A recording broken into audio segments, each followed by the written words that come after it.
नमस्कार. प्रत्येक भाषेचा एक इतिहास असतो, एक संस्कृती असते, एक परंपरा असते. तर आपली मराठी भाषा हिचा जन्म कधी झाला आणि ती आपली मराठी भाषा आत्ता कशी बोलली जाते इथपर्यंतचा तिचा प्रवास नाट्य स्वरूपात आपल्यासमोर सादर होत आहे. हे नाटक डॉक्टर समीरा गुजर यांनी लिहिलेलं आहे. ह्या नाटकाचं नाव आहे ಮಧುರಂ ಬೋರು ದೆ ಬ್ಲಾಗ್. ಈ ನಾಟಕ ಬಂದ್ಬಿಟ್ಟು ಇದೇ ಜೂನ್ ತಿಂಗಳು 30ನೇ ತಾರೀಕು ಭಾನುವಾರ ಬರುತ್ತೆ. ಬೆಳಗ್ಗೆ 10 ಗಂಟೆಗೆ ನಮ್ಮ ಇಂದಿರಾನಗರದಲ್ಲಿರೋ ಪುರಂದರ ಭವನ ಇಲ್ಲಿ ಪ್ರದರ್ಶನಗೊಳ್ತಾ ಇದೆ. ತಾವು ಹೆಚ್ಚು ಸಂಖ್ಯೆಯಲ್ಲಿ ಬಂದು ಈ ನಾಟಕವನ್ನು, ಈ ಒಂದು ಪ್ರಯೋಗವನ್ನು, ಈ ಒಂದು ಪ್ರಯತ್ನವನ್ನು ನೋಡಬೇಕು. ಹಾಗೆಯೇ ಈ ಒಂದು ಪ್ರಯತ್ನಕ್ಕೆ ತಾವು प्रोत्साहिसಬೇಕು ಅಂತ ನಾನು तम्मली कळकळीने केळकोತೀನಿ. ह्या नाटकाचं दिग्दर्शन माझ्या बहिणीने केले, माझ्या मामी बहिणीने केले, ज्यांना तुम्ही ओळखत असालच. सुप्रसिद्ध आणि उत्कृष्ट अभिनेत्री मधुरा वेलणकर ह्यांनी पण ह्या नाटकामध्ये काम केले.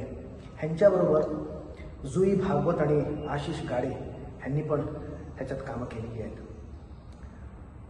ह्या नाटकामध्ये नृत्य आहे, नाट्य आहे आणि संगीत पण आहे. त्याच्याचबरोबर भरपूर ಮಾಹಿತಿ पण आहे. ಯಾಕೆ ಅಂತ ಹೇಳಿದ್ರೆ ಈ ತರಹದ ಒಂದು ಪ್ರಯೋಗ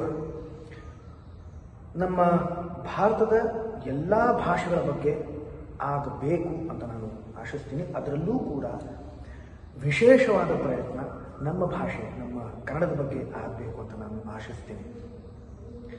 ಬಹುಶಃ ಈ ನಾಟಕವನ್ನು ನಾವೆಲ್ಲರೂ ನೋಡಾದ ಮೇಲೆ ನಮ್ಮಲ್ಲಿ ಆ ಥರದ ಒಂದು ಛಲ ಹುಟ್ಟಬಹುದು ಅಂತ ನಾನು ಭಾವಿಸ್ತೀನಿ. ಜೊತೆಗೆ ಈ ಒಂದು ತಂಡ ಮುಂಬೈಯಿಂದ ಬರ್ತಾ ಇದೆ. ಹಾಗಾಗಿ ಆ ಒಂದು ತಂಡದ ಒಂದು ಶ್ರಮಕ್ಕೆ, ಶ್ರದ್ಧೆಗೆ, ಅವರ ಒಂದು ಪ್ರಾಮಾಣಿಕ ಪ್ರಯತ್ನಕ್ಕೆ ನಾವು ಪ್ರೋತ್ಸಾಹಿಸೋಣ, ಬೆನ್ತಟ್ಟೋಣ ಅಂತ ನಾನು ತಮ್ಮಲ್ಲಿ ಕಳಕಳಿಯಿಂದ ಕೇಳ್ಕೊತೀನಿ. ಬನ್ನಿ, ನಾವೆಲ್ಲರೂ ಸೇರಿ ನಾಟಕ ನೋಡೋಣ.